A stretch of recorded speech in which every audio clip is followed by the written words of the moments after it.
Hi everyone. With the new year, new me, same old horribly aging predictions.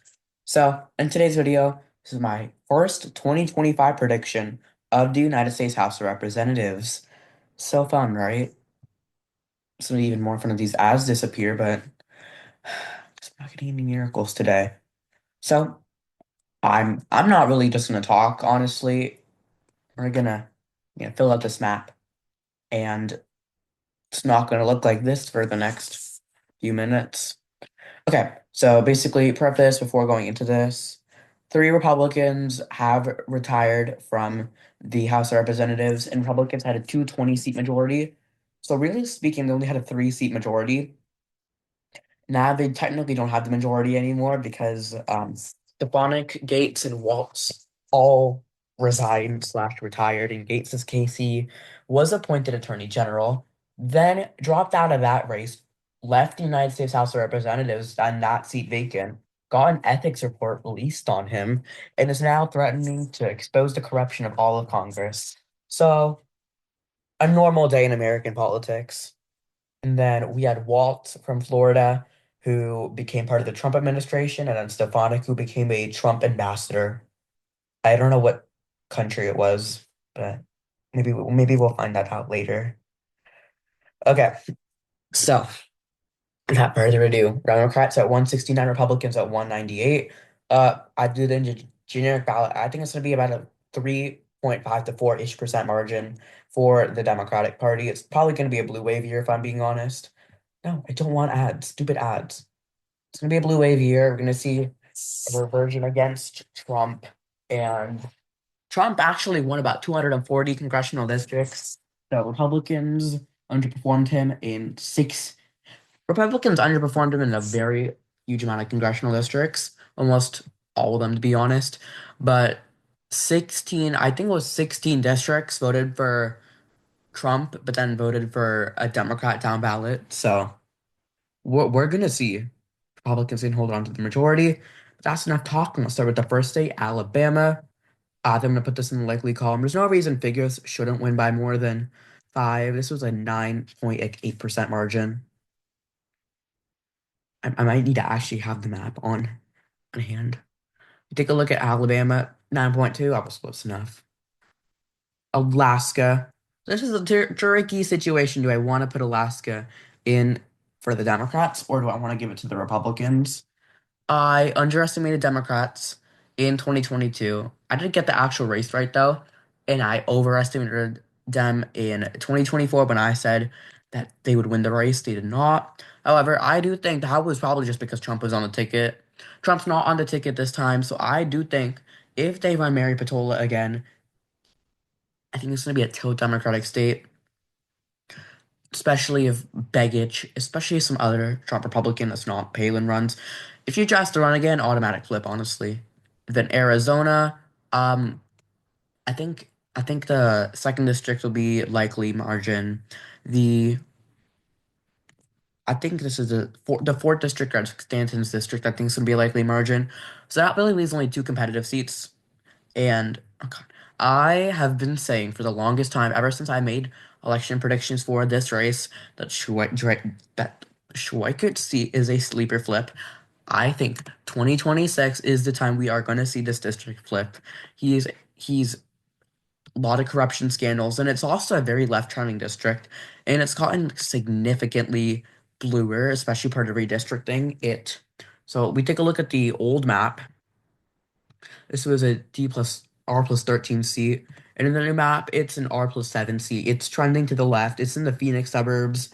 And I honestly don't think any amount of up ballot effect will be able to combat this, especially if Democrats can run a decent candidate. If they can run a decent candidate, probably going to get the race. And then I hesitated about this Juan Ciscomani seat. First of all, he did very badly this election, I would say. He outperformed Trump because this is a border district, and Trump won it by less than 1%, and then Ciscomani won it by 2.5. He got 50% of the vote and was pretty much leading until 89% of the vote came in. That's when he took the lead. So that makes me a little skeptical on whether he can pull through and win the race. And it's a border district, and without Trump on the ballot, because Trump did very good in Arizona, while the governor's race is a pure toss-up. If Democrats can nominate a good candidate, which probably will, because Democrats have a decent history of nominating good candidates, I think that district flips. So Democrats do actually regain the Arizona congressional delegation. Arkansas, California, this is interesting to say the least. For Democrats, I think they win cost a seat and harder seat by 5 point margins, bluer year, bluer results. I do also think they win Mike Levin's seat and Dave Min's seat by over 5%. So then that really only leaves about 5 seats really up for contention. Okay, so we take a look at this. Let's start with the one I can knock out easiest. I think Adam Gray wins by a lean margin. I don't probably gonna run. Honestly, Republicans are gonna run Josh Duarte again. He has the best chance of winning. Not that he was really the best incumbent, and it's a D+7 district. So the fact they were able to get that seat, pretty good for them. And then they lost the seat by about 200 votes. If Donald, if 0.089. This is Florida 2000 margins. Yeah.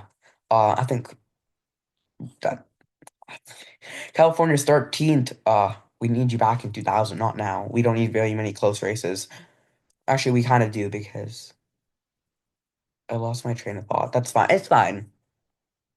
And then Ken Calvert, see, I'm gonna get back to that. Valadeo, I think Valadeo holds on because Valadeo, he has survived in a Democrat plus 10 district, survived in a Democrat plus 9 district, survived in a Biden plus 13 district, won his race by 7% in the same year where Mike Garcia, Michelle Steele of all people, and then Josh Duarte all lost their races. He held on. I'm confident enough for him to hold on this time in the bluer year. And then three really competitive seats. Mike Garcia's seat, meh. I think they might try to run him again.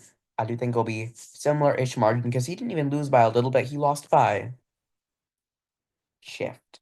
He lost by 8,000 votes, which doesn't seem like a lot, but considering the actual state, he lost by 3 points and he was the incumbent. Trump barely lost a district, if at all. Barely lost a district. And then we have Derek Tran, I do think he will. Tran. I think he wins re-election. Republicans are probably going to run Michelle Steele again, but once again, bluer year, and Michelle Steele kind of angered a lot of people. That's why she lost. And then flip. I do think Ken Calvert seat. It's a left trending seat from what I hear, and this was a 1 point Trump seat in 2020. He got the margin up, obviously, but still. Nah, I do think for right now it flips. Okay. Because Democrats just had a California is definitely trending to the right. Make Lauren Boebert see, and then Jeff Hurd see, and then Jeff Crank. All three seats are probably going to be likely margins. For Evans' seat, I think Democrats flip back to seat. It's realistically speaking, there's no reason Republicans win the district. So we actually saw Evans outperform Donald Trump in this district, one of the only in the entire country he outperformed Trump in. Or I do think still goes down just because it's Colorado. I do believe this is a left-trending seat, and I think it's at least it's an, it's an, it's an R+3 seat, but it's going to be a Democratic +4 years. So if we do the math, Democrats should win this seat by about one. And then first of all, I think both Johanna Hayes and Joe Courtney will win by likely margins. Delaware, Sarah McBride.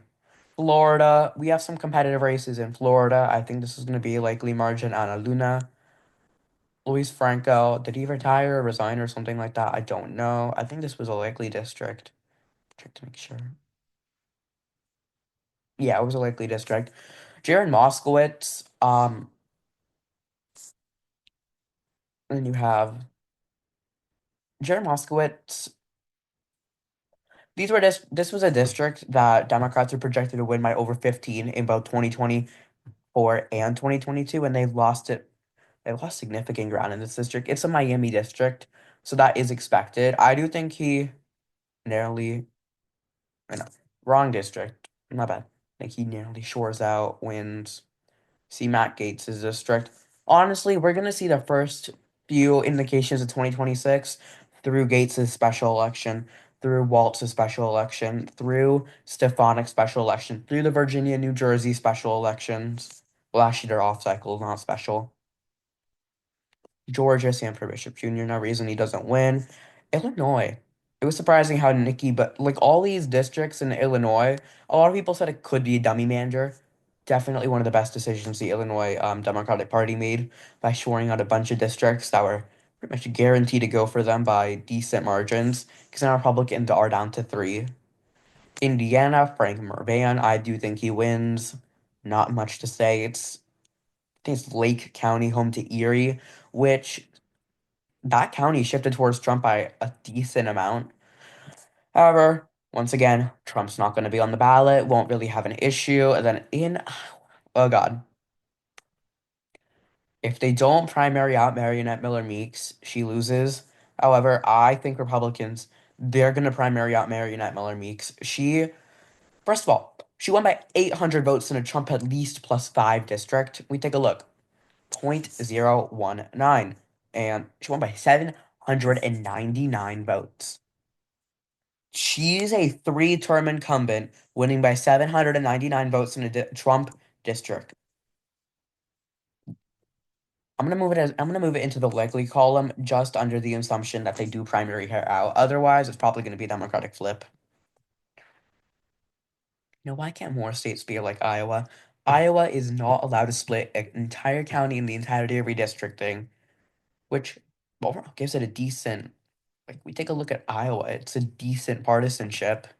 You have one safe Republican district, one, and then we have two seats that are competitive-ish, but it's also Iowa. So Kansas, Sharice David, she might consider a run for governor or a run for Senate, but either way, it's a left-trending Kansas City exurban Johnson County district, Wyandotte County district. No reason to think otherwise. Cleo Fields, I think she wins by a likely margin. Also, rest in peace for the people murdered in the New Orleans massacre.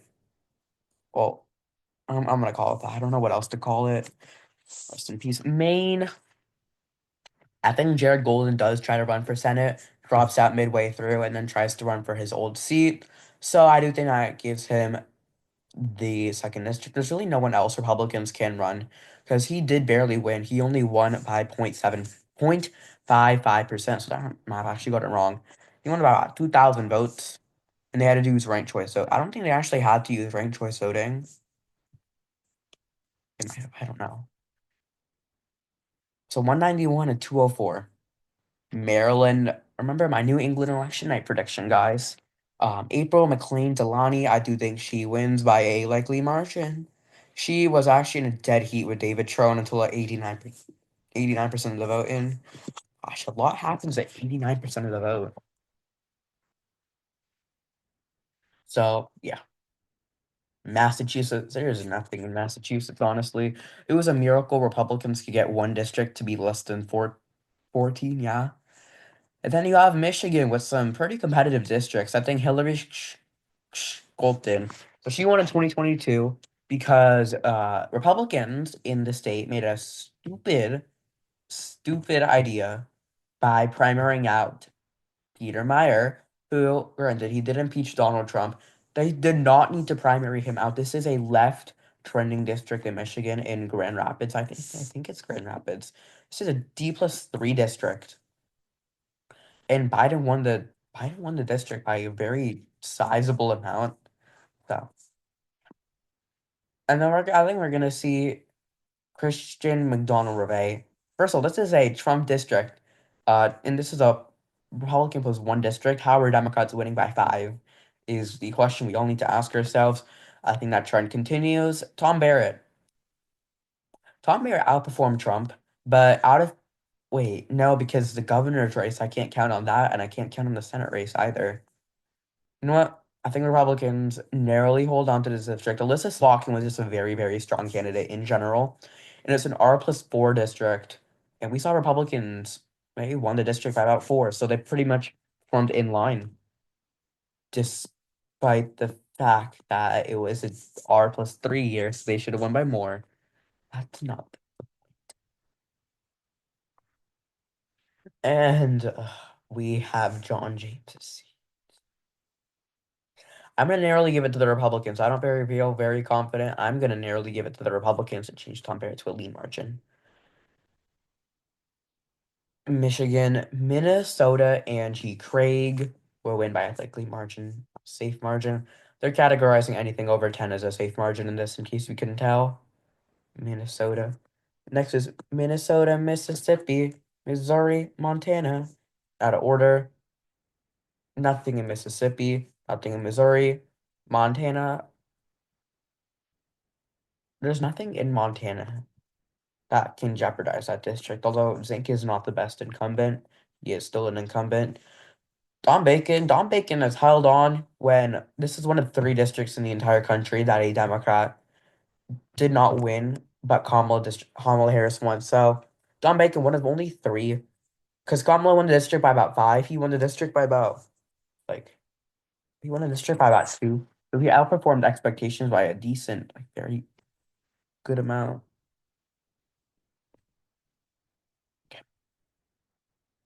Nevada. Okay, Nevada.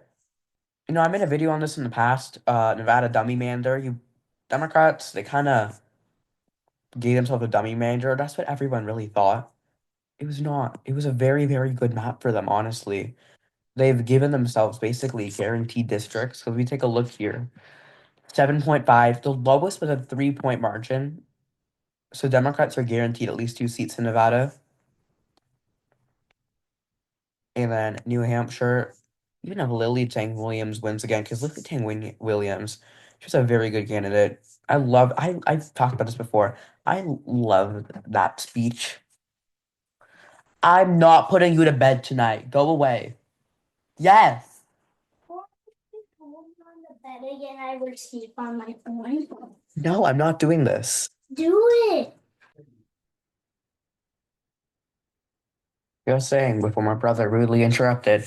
So we saw, honestly, it was a very good campaign. It's a shame she lost.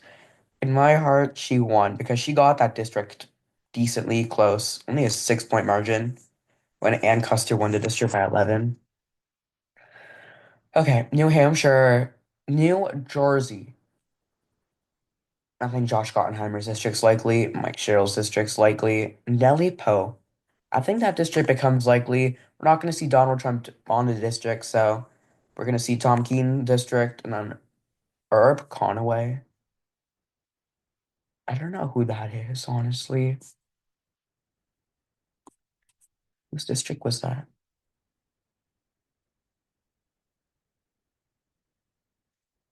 I think I'm hallucinating. I swear, so he did not serve in that district. Andy Kim, that's why. My mistake. I am stood corrected. Okay. Herb Conaway. Wait, no, this is a Democratic district for sure. So, unless Tom Keene Jr. has to run for governor or resigns. Okay, that's enough of my family one day. New Mexico. Well, Democrats, it's a Hispanic majority district that Donald Trump won, yet Vasquez won by four. I think he wins similar-ish margin, even if they run Yvette Harrell again, which I do think they won. They ran Yvette Harrell again, and she still lost. New York. See, very, very many competitive districts. Pat Ryan's seat, Tom Swozey's seat becomes. I think Tom Swozey's.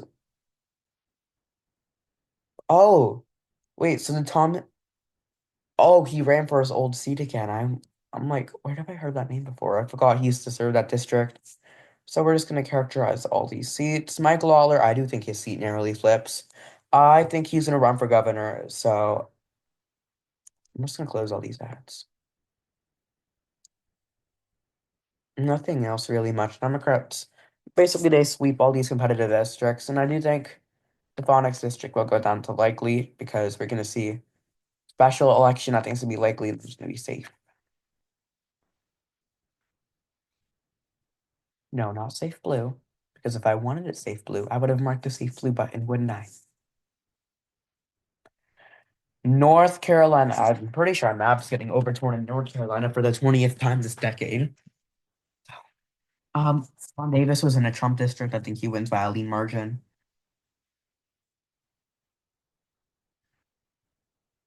Oh, no, Ohio. Also, I forgot North Dakota, but North Dakota's gonna be safe anyway, so. Democrat Len Smith, he might run for Senate or governor, which might shake things a little bit, but it's also a very left trending district. We see a lot of these districts in states that are right trending trend to the left, which is interesting. Sykes, meh. She's an incumbent, so she has the incumbency factor. If it was a better year for Republicans, even a better year for the Republicans, they would probably still lose the House somehow. The Marionette, no, not Marcy Copter, I think she hangs out one last time. I do think 2028, she does go down in 2028 because she won her race by 0.6%, and she has been in Congress for 42 years. She's in her 22nd term. How does one go serving 22 terms? Because she was in a very safe district. That's why. But then she got put in a very not so favorable district. Trust me, I've had experience with Ohio gerrymanders. I could be like Tom Hoffler one day. Stupid map doesn't want a stupid word. Oh, and Democrats took the lead in the House.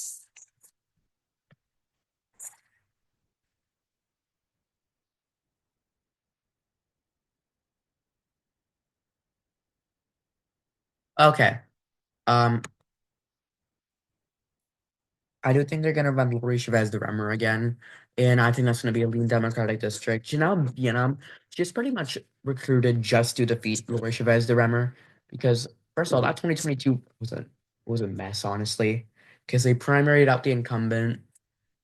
Yeah, never primary out incumbents. It does not go well unless you're Mary Knight Muller Meeks, then it will go very well.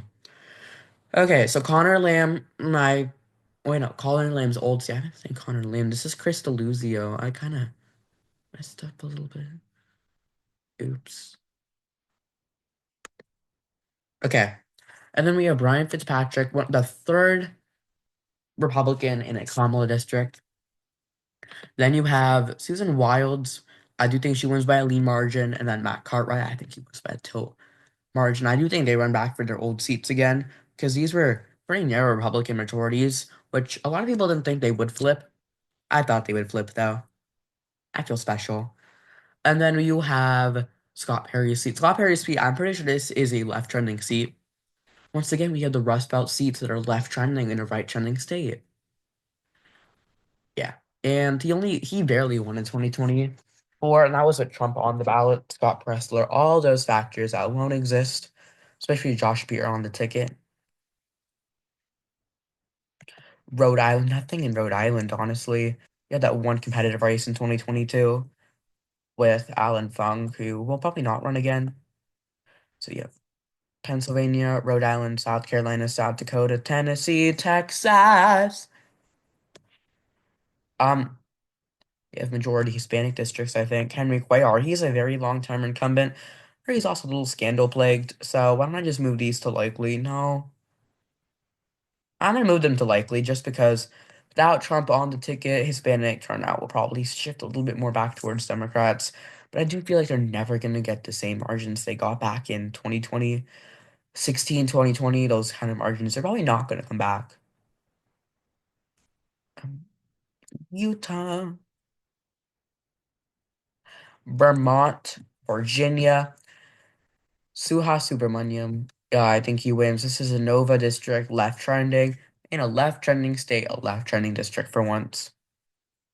I think one at least one of the other districts in Virginia will be likely. Because they primaried out Bob Good, which was a good thing to do for some people. I don't have a mic, so I'll drop something else. Spamberger's old seat, Vindman seat. He's kind of a little shady. People say a little shady. And then Luria's old seat, Kiggin seat. It's in Virginia. Virginia Beach itself, I do believe, like this general area shifted towards the left. Might bleed in a little bit. I do think Democrats narrowly pick off this district. We're all gonna see based on how Winsome Shears does in her nomination and then governor's run against Bamberger.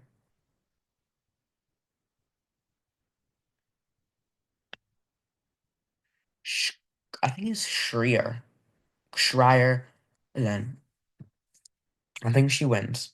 And then Bur in Washington's third congressional district, I hesitate a little bit on this.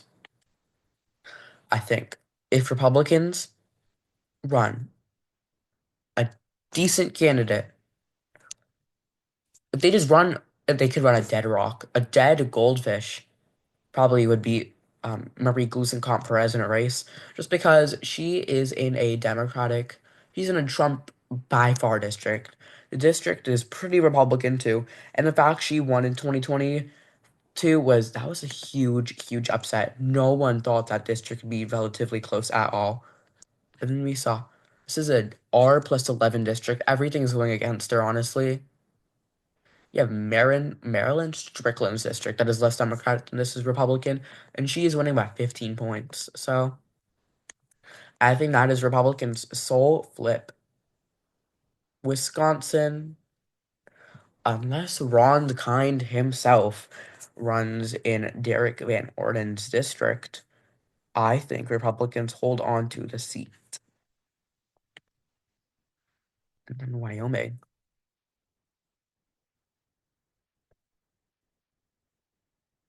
Okay, so this is the map. Democrats gain 9 seats. So overall, not a blue wave like they've been expecting. They only gained 9 seats. You see here, Democrats. I really don't think. First of all, this map itself is pretty polarized. So yeah, Republicans at 211, Democrats at 224. Actually, this map is better than what they did in 2020, but I don't think we're gonna see a 2018 margin victory for a while. Anyway, that's enough, guys. Bye.